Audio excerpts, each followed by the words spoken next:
and welcome to another evening of frank conversation here on Hard Copy, coming to you from our studios in Abuja.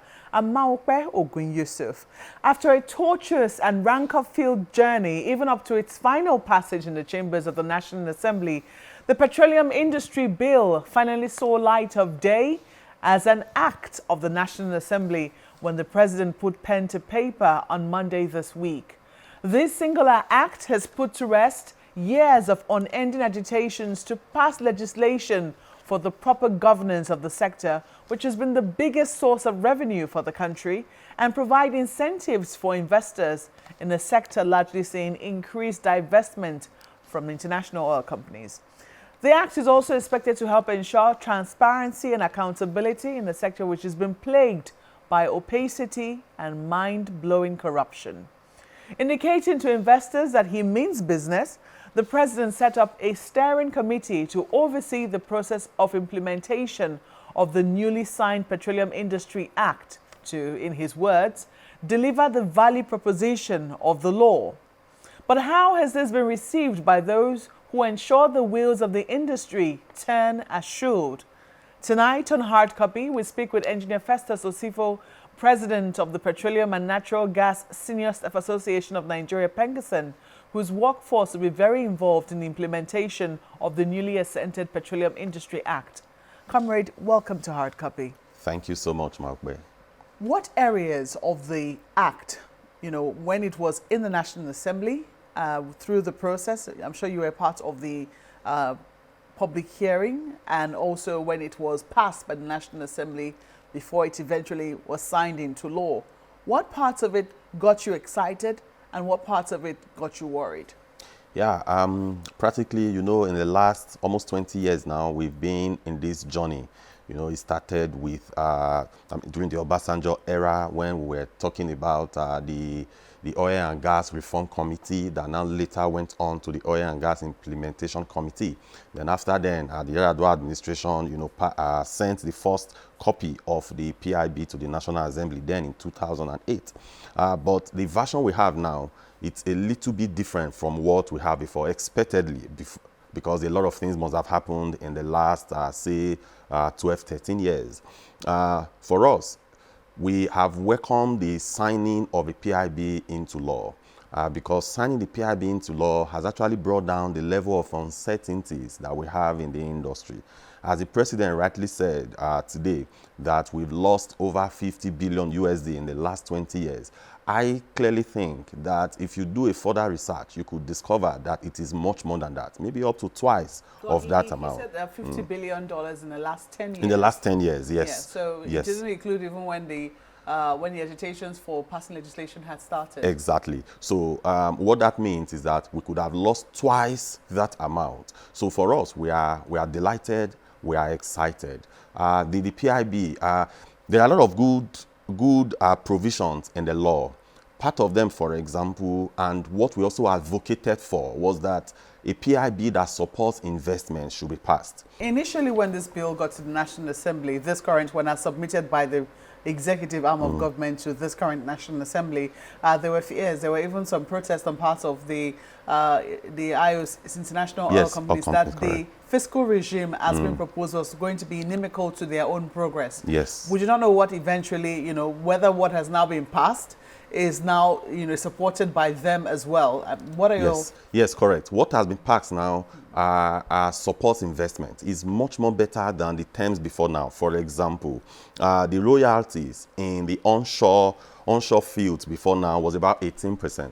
But today, the royalties is about 15%. Then similarly, if you go to the shallow waters, the royalties before now was about 16%. But today, the royalties is 12.5%.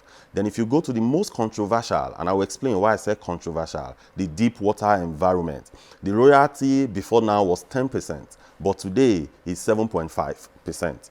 Pengasan and our sister unions, the NUPENG, we advocated before the National Assembly that a PIB that must be passed must be a PIB that will support investment, must be a PIB that at the end of the day will attract lots of investment. So today, I think with the royalty, with the petroleum profit tax, with the hydrocarbon tax, as well as the CGT, I think clearly Nigeria is a choice place for investment. but only when we get it right in terms of security. So that is one provision that is quite good relating to the fiscals. Then if you now go to other provisions as well, you see that the bill has made provision for environmental remediation funds. So before now, when oil and gas industry wants to start any development, they are only expected to submit environmental developmental plans, but they don't set funds aside should there be spill and all that. Today, the bill also provided for such fund. Then the bill as well also provided for decommissioning and abandonment fund as well. So these are all the positives that came out from the bill. Then again too, also the provision of host community as well, is also a good one in the bill. Yes, I know there are agitations about the percentages, whether it should be 3%, whether it should be 5% and all that. But my quick take on that is that as engineers, when we discuss, we look at the unit of measurement. The first thing that came to our mind was that these percentages that we are talking about is percentage of what? So it was after we read the bill, we now realized that it's actually 3% of the operating expenditure of the preceding fiscal year. For us, is 3% extremely good? The answer is a no. Could it have been better? Yes. If it was like 5%, we think it could have been better. But again, starting from 3%, now that the bill has been signed, I think we should accept it in good faith. But there could be provisions for amendment as we progress. You realize that in this same bill, in terms of that host communities, this 3%, they actually made some provisions that 75% of it will go into capital expenditure. 20% of it will be kept for future use in a reserve. Then 5% will now be used for the administration of the fund. And the setting up of a board of trustees is quite good. And also allowing the operators and the communities to manage this fund, I think is also good. It removes that government influence. It removes that overbearing influence. You know, our government, the level of trust quotient in our public officers is a bit low. So when you leave it between the IOCs or the producing companies and the host communities, is relatively better. But well, I can tell you that some governments did have issues with that. They thought that, you know, the way it has been structured, that the IOCs sometimes foment troubles between community in such a way that they will not have to pay anything at the end of the day. Do you see a situation like that coming up? Before now, the IOCs, they have what they call CSROs, corporate social responsibility, and they have MOUs with most of those host communities. You know, I was listening to some conversations today, and even that of the minister that said we were actually coming from a point of 0 to 3%. I beg to differ. We are not actually coming from a point of 0 because before now, most of the IOCs, they are into CSROs and they have MOUs with the community that they build schools, they build roads, they give them lights and all that. So, and now, they are, what the PIB just did now is to structure that process in such a way that it's not left at the discretion of the IOCs and the indigenous producing companies. Is now entrenched in the law. If you just left it between the IOCs or the producing companies and the host communities, then we could have entertained some fear. But there's going to be an oversight from either the commission or the authority. So that fear is a bit removed. And informing the board of trustees, when they select anybody they select, the project that they select to implement must be approved by either the commission or the authority. So that actually removes that fear. Well, you had raised a number of issues before the assent. Some of them were attended to. For instance, the 10% rent, which initially was what was proposed, was reduced to 7.5%, which is one of the suggestions that you made. Other suggestions which you made in terms of our journey to deregulation, and right now the fact that single regulator as well. Single regulator, which we have now heard the minister saying that it is in our best interest to have two regulators, not a single regulator. That we used to have one, which is DPR, and that it hasn't gone quite well. No. I listened to the minister when he was saying that. I beg to differ. You know, we are the industry players and we understand how the industry works. If you look at DPRO, for example, it's not fair to compare what the commission is going to do to what DPRO does before now. DPRO, you know, the former Petroleum Act confers almost all the powers on the Minister of Petroleum. So DPRO is only exercising part of that powers that are conferred on the Minister of Petroleum. If you check DPRO, for example, who are the members of the board of DPRO? Who confirms the members of the board of DPRO? Where is the legislation that is backing DPRO clearly as an agency who should regulate the industry? You know, before now, in the 80s, DPRO was an extension of NNPC. So they were both operator and regulator at the same time. So for us, if you look at, he said it will be an extension of DPRO that is termed not to be that efficient, but it is not true. The law today that sets up the commission gives the commission enormous powers. The law today that sets up the commission defines the rules of engagement. The laws today that set up the commission defines how you appoint people into the board of the commission. So, but in the DPRO that we go into extinction now, it's not there. So there will be a commission and an authority. Yes. One to govern the upstream sector and another one to govern the midstream and downstream petroleum sector. So it will seem that all the sectors have been fully covered. What's the issue you have with it? Yes, the issue is that now that we are talking about ease of doing business, now that we are trying to make our business process seamless, what could have been ideal? And check all the sectors we have in Nigeria, Maokbe. You see that all the strong sectors, they have just a single regulator. And that is what is obtainable in most parts of the world. So for us, we are still advocating that, okay, we cannot, I mean, the law is there today. We operate it for now, but we check between now and the next 2-3 years to see the effectiveness of what we have done. But from our research, we strongly believe that a single regulator would have been much more ideal for the industry. But you have also wanted to be members of the regulatory bodies, you say, so that there is ensured transparency and so that you can also ensure the welfare of your members, which you have been assured that nobody's going to lose their jobs. Are you satisfied with that assurance? No. We are not satisfied with it. Before now, Pengassan and Nupeng, we were in the board of PPPROA. So what that did was that it brought a lot of transparency to the operation of PPPROA because they know that we are there, they call us the policemen, for example. So when they are doing most of these operations during the board meetings, we ensure that the interests of our members are protected.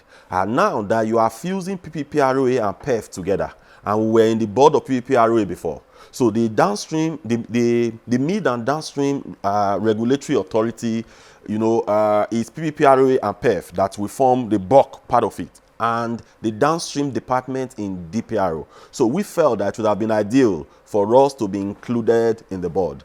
But by and large, for us, we think that the benefits in the PIB, it's much more than the flaws. Now because PIA. Now PI, it will take time for us to get used to PIA. So the benefit of it is much more than what the flaws will be. And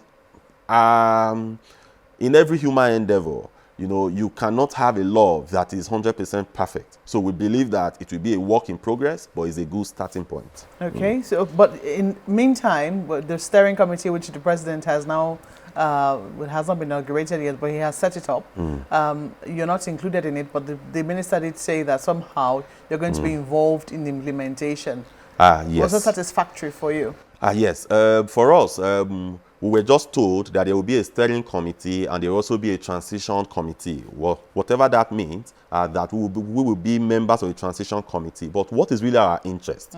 Our interest at the end of the day are divided into two broadly.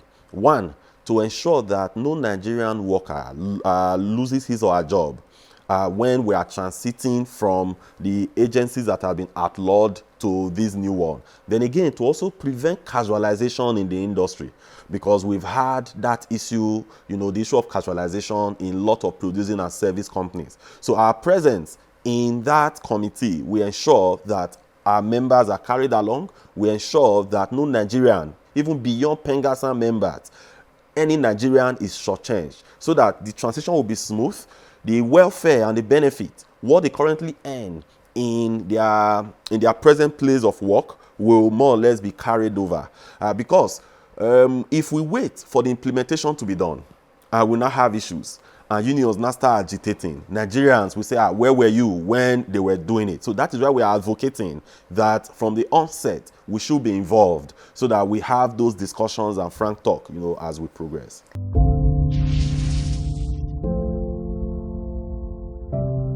Welcome back. You're watching Hard Copy, coming to you from our studios in Abuja. Engineer Festus Osifo, President of the Petroleum and Natural Gas Senior Staff Association of Nigeria, Pengasan, is our guest tonight, and we're talking about the newly passed Petroleum Industry Act. Well, right now, deregulation is a big topic. You have said that it's not like as if you're not in support of deregulation, but you do not want an import-driven deregulation. The minister has not been very clear as to when deregulation is going to, take place. But from what we can see, financially it is unsustainable, and it doesn't look like anytime soon we are going to be yes, even though we're developing refining capacity, with the refineries about to undergo some major rehabilitation, it is very unclear when we're going to finally start depending wholly on what we produce in-house. So are you saying that while we wait for that, even though we can see that it is very near, we cannot deregulate the market as we currently speak? Yeah, in this era of trying to protect the interests of the masses, in this era where we try to look at the Nigerian workforce and trying to do everything not to impoverish them, we must be careful relatively. For us, we have advocated over the years that we are not against deregulation. And kudos to government too for what they are currently doing with the refineries. With the Port Harcourt refineries, we sit in the steering committee of refinery maintenance. So today we know that a lot of things are being done differently from what it used to be.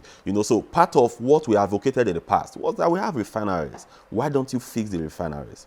You know that the Port Harcourt refinery, currently contractors are mobilizing to site. Then for the Warri and the Kaduna refineries, they just approved it. I think it was last week, Wednesday, or two weeks ago, that it was approved by the Federal Executive Council. So for us, what we said in the past was that fix the refineries, get them working.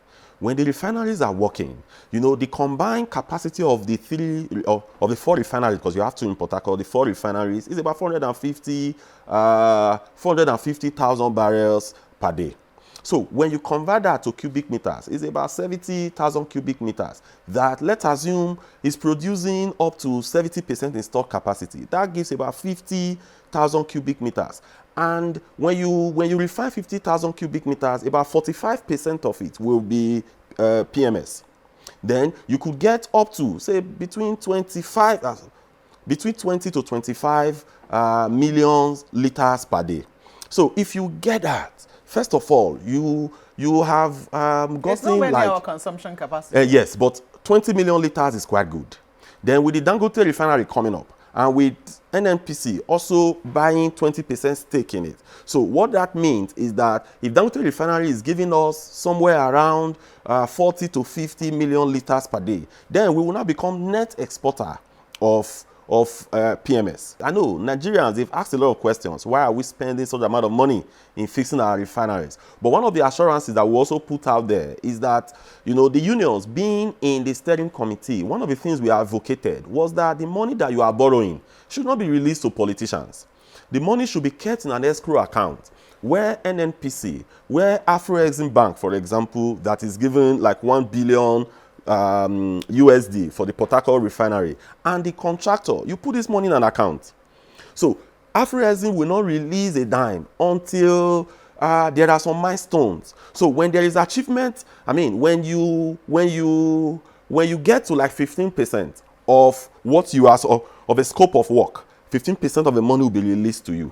When you get to 50%, 50% of it will be released to you. So with that, and usual Nigerian politicians will not have access to these funds, and that is what has been entrenched into the contract, and we are quite happy with that. And that is why we also have that belief and that trust that the process will be seamless and the refineries will be delivered. I'm just wondering, when you spoke about security not being looked after, especially in the Niger Delta, you don't think that the host communities fund, which has now been included in this in the act, is it not going to help down the tension that has, prevailed in the Niger Delta for a while? Yes, absolutely. That's why I said it's quite good with the host community funds, but it could have been more. But with what is available today, say almost about 500 million USD, I think when it's used judiciously, it will empower people at the grassroots. So do you still have any fears with regards to security? Yes. Like today, for example, if you are coming to Nigeria to invest, you have to spend a lot of money in purchasing or renting security vessels. If you go to an average offshore installation, you will see minimum of 5 to 10 security vessels manned by Navy officers that are protecting the offshore installations. The reason for that is not really the host communities that are doing that. We have sea pirates everywhere. So because if you don't do that, there's no personnel that will go and work in an offshore installation without seeing those naval vessels around. So when you add that, adds to the cost of production. One of the things, again, we must critically look in this bill is it's about not really about the frontier basin, but more on the bill did not take cognizance of energy transition. Which was I was about to ask you, because you had already mentioned that in the wake of energy transition, your union is advocating that the objective of NNPC should include research and development, especially into alternative and renewable energies. I'm wondering, how is the workforce also preparing for that? Yes. Why we included that was because for over 10 years, we've been saying that we have about 37 billion barrels reserve of crude oil. But if you take that 37 billion barrels, let's assume we are able to produce 30 billion. Let's assume the other 7 billion will be lost.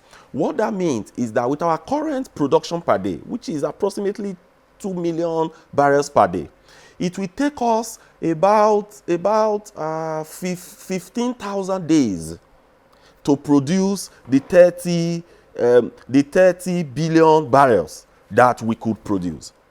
Then 15,000, when you divide it by 365, it's going to take us about 40 years to produce the quantity of crude oil that we have today.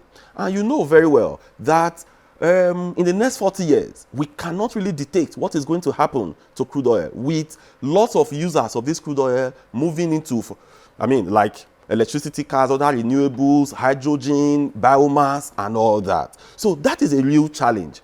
So what we could be focused on today is how do we ensure that a substantial part of these 37 billion barrels are not left in the reserves.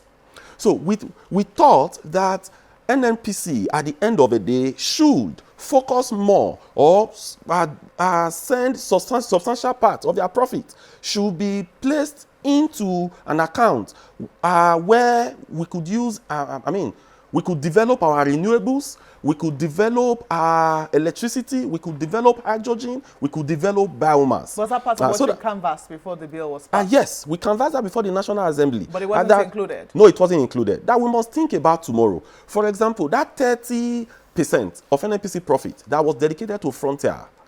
For us, frontier, there was a lot of debate. People were thinking frontier exploration would be in the northern part of Nigeria and all that.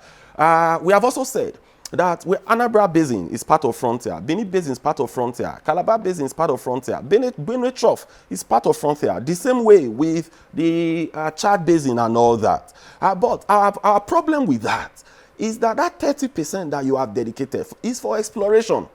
What we should be focused much more on is production and development, because we must move our 2 million barrels quickly to 3 million, 4 million barrels per day, so that it will take us not 40 years to produce the reserves we have, but maybe something around 20 years, because we don't have 40 years.